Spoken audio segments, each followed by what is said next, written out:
The Wellness Hour. An in-depth discussion with today's top physicians and medical leaders. And now, your host, Randy Alvarez. You're watching The Wellness Hour, leader in medical news and information. I'm Randy Alvarez. Today's topic, new breakthroughs in urogynecology. With us, we have a board-certified gynecologist, fellowship-trained urogynecologist, Dr. Aguirre. Dr. Aguirre, welcome to the program. Thank you very much, Randy. All right, now before we get into today's topic, your center. It's, I guess, the Center for Female Pelvic Medicine and Cosmetic Surgery. Tell us, for people that don't know, we've had you on the program before, the different type of procedures you do. Sure. The main focus of my practice has always been urogynecology, which is what we're talking about today. And that has to do with treating women with incontinence and or prolapse and other pelvic issues that happen over their lifetime. And the prolapse is like a fallen bladder? Yeah. And so prolapse is pelvic relaxation that can happen. And we'll go into detail about that. But in addition to that aspect of the practice, I also there's cosmetic vaginal surgery and liposuction that we also do.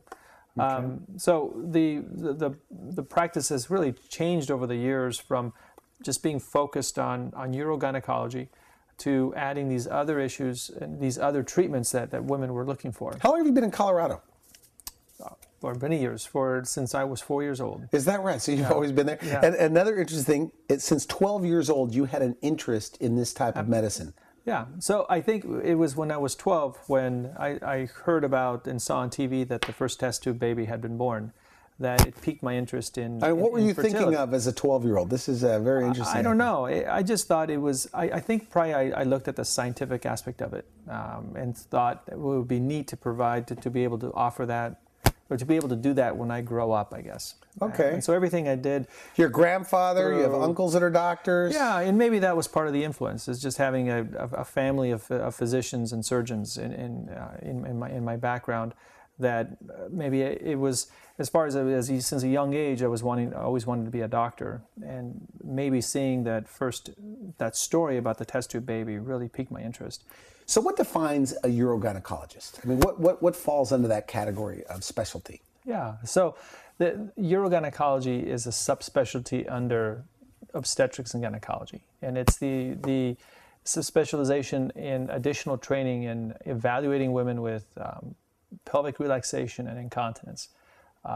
So the pelvic relaxation is, in lay terms, would be fallen bladder or fallen uterus. That's the prolapse. That's the prolapse. And then the incontinence, as is more commonly known with all these commercials that we see on TV, is like the leaky bladder. So that would be the lay term. Okay, so today's program for women tuning in, we're talking specifically about new breakthroughs in the treatment of incontinence, early treatment, both surgical and non-surgical, and then with prolapse, the surgical and non-surgical. Yes. So first off, let's begin with incontinence. How big of a problem is it? What are the current treatment options? Maybe what are some of the options that are happening that drive you crazy, that you think is a mistake? Sure. Well, that's great. The prevalence of incontinence, it's enormous worldwide.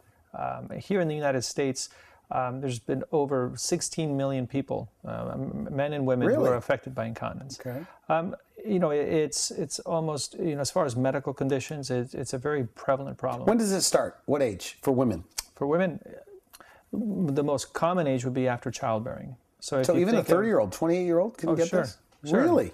So it's rare to have let's say a young girl who's in her teens to lose urine. It's the more common ages for women in their 20s and 30s after they've had babies, which would define the stress incontinence. So if you think of incontinence, we group it into three categories.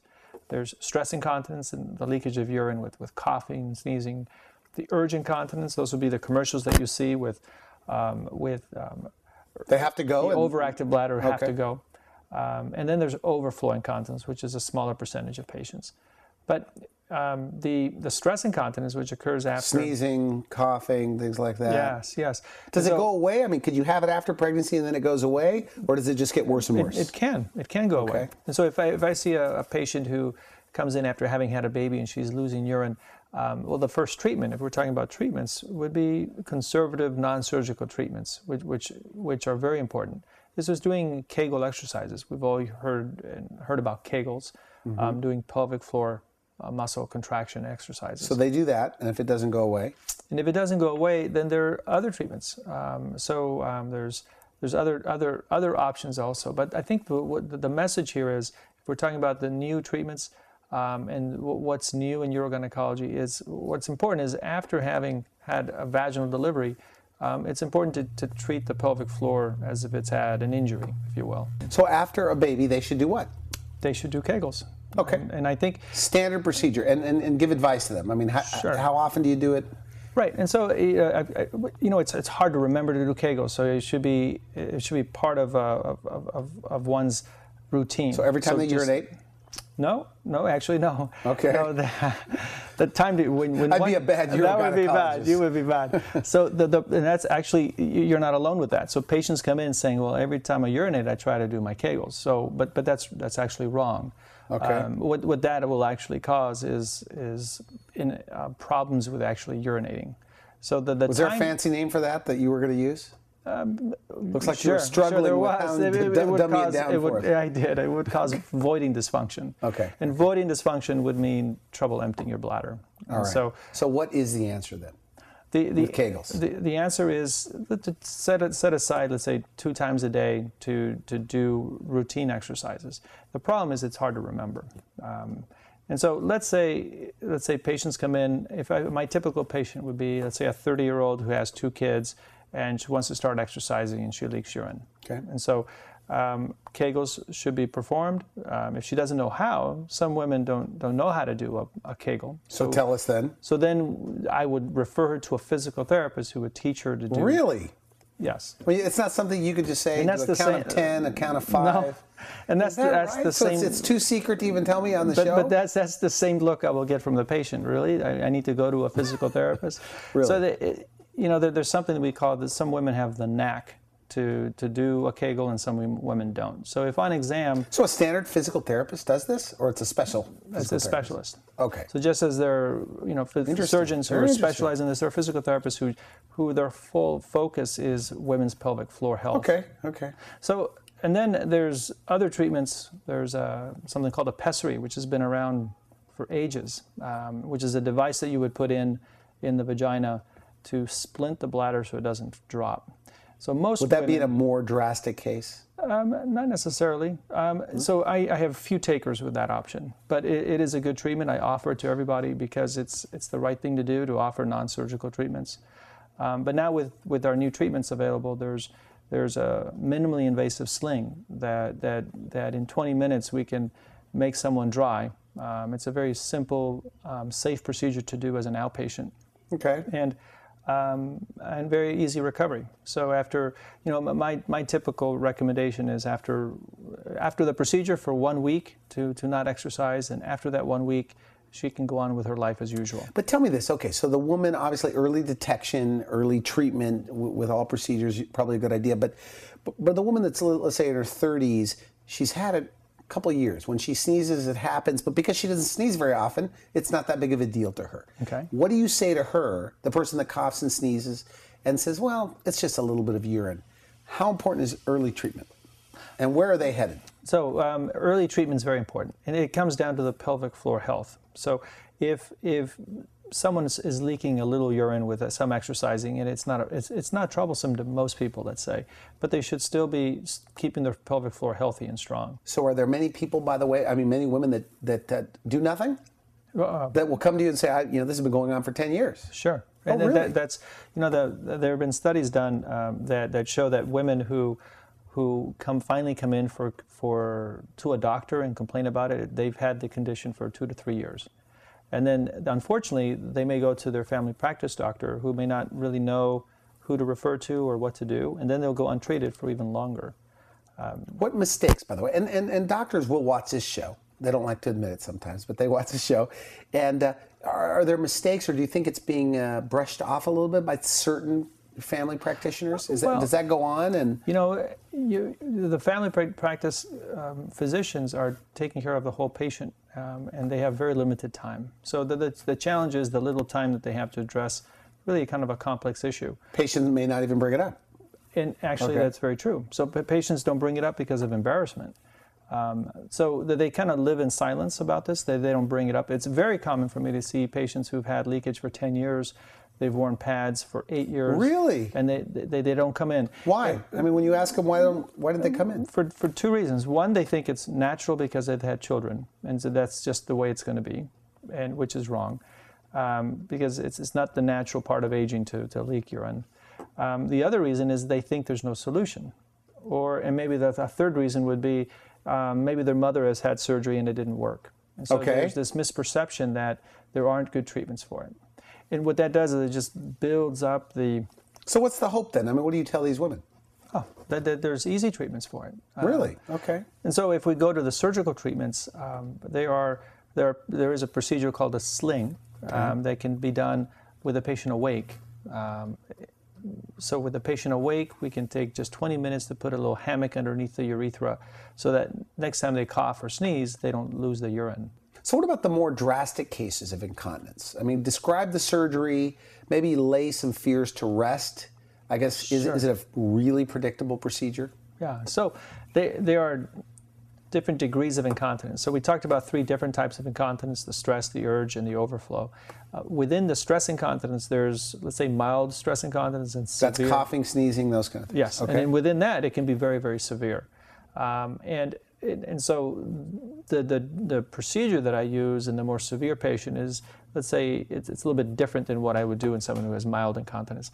But the whole point is that there are treatment options to treat. So there's thousands of women in patients. Colorado, maybe tens of thousands, that are wearing pads and they're wearing different things that they don't have to be. Or I mean, is that true? Oh, absolutely. Or worse, I think, is they're avoiding physical activities so that they don't leak. Okay. So during intercourse, they can leak as well. Is that what you're saying? Yeah, right. Okay. But let's say, so if they leak during intercourse, that's even more severe. But if they simply leak while jogging or doing kickboxing or doing other things, what ends up happening is they stop doing those activities. So it really impacts their life in a huge way, because they become isolated. Less activity. There's less activity. They may gain weight. They get depressed. And there are studies that show that there's a big association between depression and incontinence. So it's a big problem. So somebody could go in for the stress incontinence, coughing, sneezing, go in on a Friday, go back to work Monday? Oh. Or even go back to work the next day? Easily. They can go back to work the next day. But I guess the thing, and we have to go to a break, but there are people, there are women, and it's a very common problem in Colorado and throughout the U.S. that do nothing. Right. Do you think because their friends say, oh my goodness, it's a hospital stay, it's a surgery, it's painful? Well, actually, because the way you make it sound, I'm not trying to dominate here the conversation, but sure, it's a fairly routine procedure. It is, and that's what people don't know. It's a very common problem with a very good solution. And what feeds to the lack of action, I guess, would be the misconception that it's a natural thing and therefore I'll just live with it. The other thing is that there are no treatments, or that they know someone who had a surgery, let's say 30 years ago, and they had many problems from it, which may be true. But now today in 2011, we're dealing with we have now treatment options that work very well with very little downtime. So even when I started my training 10, 15 years ago, the downtime was 6 weeks for a similar repair to treat the incontinence. Well, this is very interesting. Okay. Yeah, but now it's only 1 week. And so now... And you're a young guy. So how many years ago was this that you did your first procedure? My first procedure was in my residency back in the mid-90s. Okay. And so it's... So somebody's mother had it. It was like a big 2-month process in some cases to get better. And you know what's interesting? Now it's not. Well, like you brought this up, but in residency, we were doing procedures that I knew could be done better. And that's what motivated me to do more training, was because we weren't treating patients as well as we could have. And now, having completed a fellowship and been in practice for 10 years, I'm offering the latest and best of what's available, and I'm really getting great results with it. And you hear it from the patients, just the downtime is easy, the recovery is easy, and on the market, what are women doing as far as taking care of incontinence on their own? Just buying pads? On their own is either buying pads, or worse, like I said earlier, is avoiding physical activity. So women that buy adult, like Depends and things like that, would you say half of those could be turned around? More than half? Well, yeah. So if those, all of them could be turned around who are losing urine due to stress incontinence. Coughing, sneezing, laughing. Absolutely. Most of them will be could be made completely dry. Interesting. Yeah. So, but in those women who buy Depends, though, if you think of, well, what is Depends? Depends are really to absorb a lot of urine, and those women typically, the adult diapers. Yeah. Those women are suffering from something different from stress incontinence. They're the ones suffering from urge incontinence. But those people can be fixed too.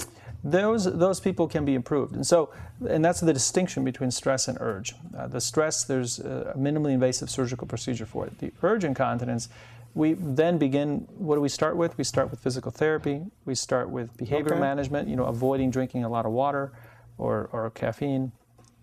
And then there's all those overactive bladder medications that we've seen on TV. And do those work, by the way, these medications? Those work, but what works is really the combination of all of it, is having good pelvic floor function, being on medications, and that there's no cure for it. Okay. As far as the topic being what's the latest and greatest, there's in women who have urge incontinence, who aren't getting the benefit they want from the meds and PT, the physical therapy, there is sacral neuromodulation, which is interstim therapy. Interstim therapy is a procedure that's put out by Medtronic, and if you look up, if you just Google interstim and Medtronic. Interstim. Interstim. Yeah. Okay. And what it is a very small electrode that's placed next to one of the pelvic nerves that controls most of bladder function. So think of it as a pacemaker for the bladder. And so there are women with severe urge incontinence who we can almost make dry with interstim. And so there are. And how soon will you know if they're a candidate for this? Yeah. So if they fail those other treatments, they're a candidate for it. And the question is, will it work for them? And so before we put a very expensive pacemaker in a patient, what we first do is we test them. We test them in the office with a little wire that they wear for 1 week. Okay. And if their life changes during that 1 week, then they're a candidate for that pacemaker. Okay. Now, for the sake of time, we're talking about urinary incontinence, new breakthroughs. The people with that urge incontinence that are wearing the adult diapers, does that usually happen 60s, 70s?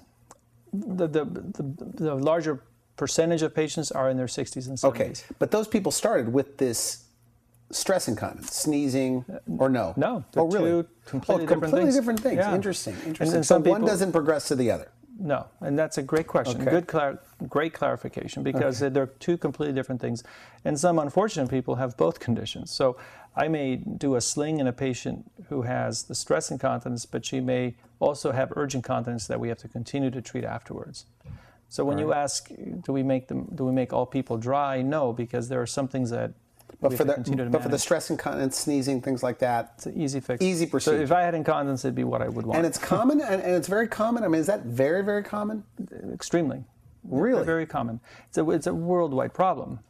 And the only reason why women don't do anything is because they don't know maybe how easy it is. Yeah, they may have fears, and it's just a lack of knowledge. Who are they going to talk to about it? When it's done, what do they say? I should have done this years ago? Oh, they should have. A story I have of a patient came in after 4 weeks after her surgery, and this was 6 years ago, and she said, "Why didn't you tell me to do this sooner? Why didn't you push me into surgery?" Yeah. But you just can't. You just have to give them the options, and they have to choose. But then a very common complaint is, "I wish I would have done this years ago." Okay. Now we're going to move on to prolapse. This fallen bladder, as I'm calling it, but prolapse. I guess there's vaginal prolapse, uterine prolapse. Let's talk about that. What do you do, and what are the symptoms? Yeah. So that the term would be pelvic relaxation or vaginal relaxation, and that is because what we're dealing with is the herniations of the vagina. So it's inside. Women feel like a bulge. Well, abdominal pain. Right. What's amazing is there's no pain. The symptoms of prolapse would be pressure. So they feel pressure. They feel as if they feel heaviness. They feel as if something's falling down. Or if, let's say, with bathing, they may feel a bulge. And so that would be the prolapse. The main cause of it, the main etiology of it, would be vaginal deliveries. And what does it lead to, by the way? It leads to discomfort. It's just it's a very annoying problem. It's uncomfortable. Okay. Now, as it progresses, it could make it difficult for women to use the bathroom, to either to urinate or to defecate. And so that they come in with a lot of discomfort, and they often come in also with the stress incontinence that we talked about. So what are the treatment options and downtime with that? Yeah. So we always begin with conservative treatments. So still physical therapy. You always want to make sure that they can strengthen their pelvic floor well. And then there's only 2 treatment options for the prolapse. So there would be a pessary, which is a device that one could put in the vagina to splint it, or surgery. And the same with stress incontinence. So the downtime is not a long time. What's different? I mean, what's similar to stress incontinence is that women don't talk about it. So who are they going to tell that they're having these symptoms, these issues? So they live with it for years. Mm-hmm. And so so a typical patient who comes in with prolapse, and she may be in her 50s, probably had stress incontinence in her 30s after having delivered her babies. Mm-hmm. Okay, and so they live untreated, and the relaxation progresses to what's called prolapse. And now it becomes a surgical problem and that's where the subspecialty in urogynecology comes in, where we literally have to reconstruct the vagina and put everything back up inside. And that takes care of it. And that would take care of the problem. And with that, there's the treatment, the surgical options are becoming less and less invasive. So the recovery is a lot easier now than it used to be. So easy that my concern is they'll be too active too soon. So so technically they could be out and about the next day, but you're saying take it easy for a week. I say, well, it's different. They take it easy for 6 weeks. So if we're reconstructing prolapse, which is a big herniation. But they could walk and they could... Oh, they go home the next day. So this requires an overnight stay in the hospital. They're taking care of themselves. Just not vigorous exercise. Is no that exercise. What you're saying? Yeah. Okay. Yeah. So it's a great solution now. And there's a lot of people out there with a lot of women with prolapse that are doing nothing? True. Is that right? Yeah. Surprising to me. Do you think because it's misdiagnosed? I think it's what is it? It goes undiagnosed. Because we're having a conversation here of something very sensitive, but we're very open and comfortable with it. The problem is some of these patients may not be, they're not comfortable bringing it up. But if a woman goes to their gynecologist, let's say once a year, are you saying they don't even bring it up to the gynecologist? They think it's part of aging to have this feeling? That's true, but once they have their pelvic exam, then the gynecologist will point out, well, you have this problem, and you have some options. I can refer you to. So there's a lot of women that don't even go to their gynecologist. Is that what we're talking about? Mostly those people that after 55, 60, they think, why go anymore? But you know, Randy, what's amazing about prolapse is patients can have severe prolapse and really not be bothered by it. Okay. That's a big. And that's another thing that leads to women not getting treatment, because there's a number of things going on in these women. Let's say between their 40s and their 60s, they're busy raising their family. Mm-hmm. Okay, so they're not going to take a long time out from surgery. They're not going to, they're too busy, and so that's it does get worse, though, right? I mean, the bladder falls more and more. Slowly over time. And the symptoms are, for women that are watching this, 45, 50, the symptoms of prolapse would be, it can include incontinence, so we talked about the stress incontinence, to pressure. And we haven't even talked about the sexual dysfunction that this causes. So, and what are those? It can be pressure. Things don't feel right with sex. So it feels like there's competition. There's a small space that one is having sex in, and there's things in the way because things are falling down. So common complaint from the patient would be, things feel uncomfortable, or trouble with penetration. So this problem Can it compounds. Be painful? Or just an uncomfortable feeling? Just uncomfortable. All right. But prolapse in and of itself isn't painful. If it were painful, they'd come in sooner for treatment. Okay. Yeah. So get it done early before it gets more advanced. Right. Less downtime, obviously, if you catch it early. That's right. And does it come back?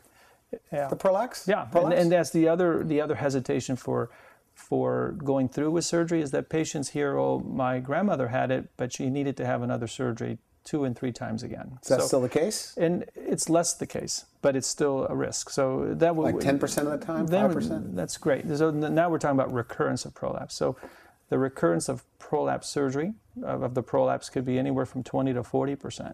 So that would be. But it can go, what, 5 years, 10 years in between? At 5 years, depending on the way the procedure is done, 20 to 40% of women will have a recurrence.